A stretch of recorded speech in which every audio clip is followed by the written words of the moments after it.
একবার যদি জেনে যান আজকের রেসিপি এত সোজা, রেগুলার তাহলে বাড়িতেই বানাবেন নো ওভেন তাওয়া পিৎজা।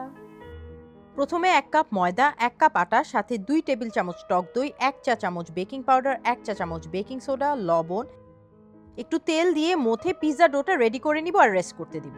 একটা প্যানে অলিভ অয়েল, পেঁয়াজ স্লাইস, রসুন কুচি, মাশরুম, ক্যাপসিকাম, লাল, সবুজ, হলুদ, সয়া সস, গ্রিন অলিভ, অ্যালাপিনো, গোলমরিচ, লবণ, ইটালিয়ান হার্বস যেরকম পাপরিকা, অরিগানো দিয়ে সবকিছু সটে করে নিব।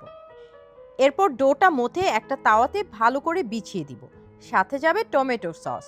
আর এই টমেটো সসের রেসিপিটা মেইন লং ভিডিওতে কিন্তু আছে।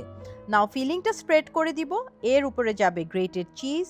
এরপর ফয়েল পেপার দিয়ে সবকিছু ঢেকে লো ফ্লেমে কুক করব ফর 15 মিনিটস। ব্যাস, পিৎজা ডান, তাও আবার তাওয়াতেই। বিশ্বাস হয়?